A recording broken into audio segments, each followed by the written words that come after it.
కేంద్ర రాష్ట్ర ప్రభుత్వ పథకాలను సద్వినియోగం చేసుకుని రైతులు వ్యవసాయాన్ని లాభసాటిగా మార్చుకోవాలని శాసనసభ్యులు గోండు శంకర్ సూచించారు. నియోజకవర్గ పరిధిలోని గార మండల కేంద్రంలో సబ్సిడీ విత్తనాల పంపిణీ కార్యక్రమాన్ని ఎమ్మెల్యే శంకర్ మంగళవారం ప్రారంభించారు. ఈ సందర్భంగా మాట్లాడుతూ గత ప్రభుత్వం దేశానికి వెన్నెముక లాంటి రైతన్న నడ్డి విరిచిందని ఆరోపించారు.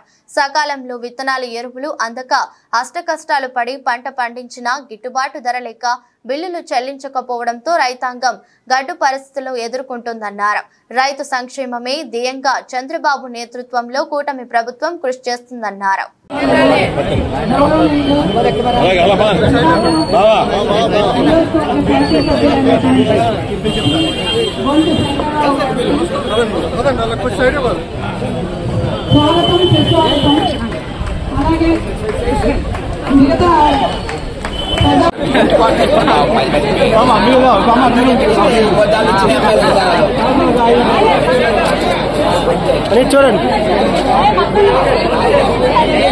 మన ఎమ్మెల్యే గారు గొండు శంకర్ల గారికి హృదయపూర్వక నమస్కారాలు తెలియజేస్తూ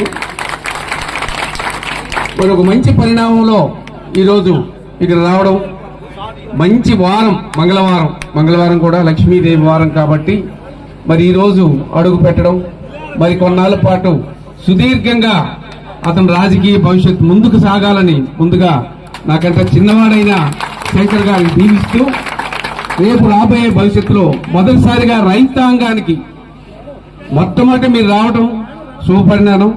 అలాగే రైతు కోసం ముందుగా విత్తనాలు పంపిణీ కోసం మీరు ఇక్కడ రావడం అనేది చాలా రైతాంగం తరఫున అదృష్టంగా భావించుకుంటూ మరి ఎన్నో కార్యక్రమాలు ఎన్నో సమస్యలు ఉన్నా ఇది టైం కాదు మిమ్మల్ని అడగడానికి.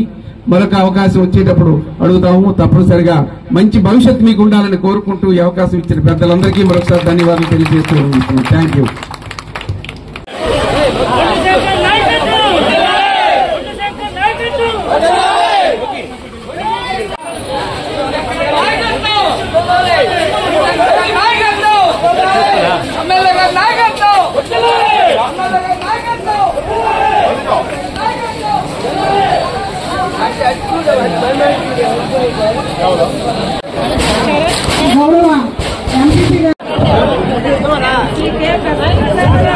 ప్రసాదరావు గారు, పద్మారావు గారు బోరవల్లి,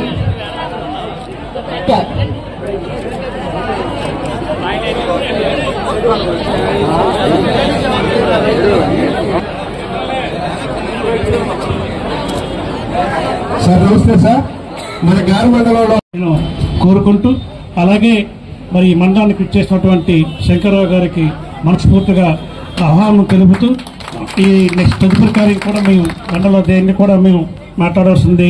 మరి ఈ కార్యక్రమంలో రైతాంగం అందరం కూడా మంచి విత్తనాలను ఇప్పటికే సెలెక్ట్ చేయడం జరిగింది. మన గవర్నమెంట్ తరఫున కొన్ని 7 రకాలు అయినటువంటి వాళ్ళే మనం ఇక్కడ సప్లై చేసినటువంటి సందర్భం ఉంది.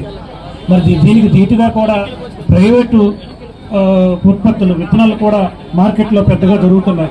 ఏదేమైనా మండల వ్యవసాయ అధికారులు కానీ విలేజ్ అగ్రికల్చర్ అసిస్టెంట్స్ కానీ ఈ విత్తనాల్లో తనిఖీలు చేసుకొని రైతు ఒక్కసారి మనం వేసిన తర్వాత ఏమైనా డ్యామేజ్ అయితే చాలా ఆ సంవత్సరం అంతా మనం దూరం రజనీ గారు, అలాగే మండల స్పెషల్ ఆఫీసర్ గారు, అలాగే వైస్ ఎంపీపీసీ గారు, మళ్ళీ శర్వాణి గారు,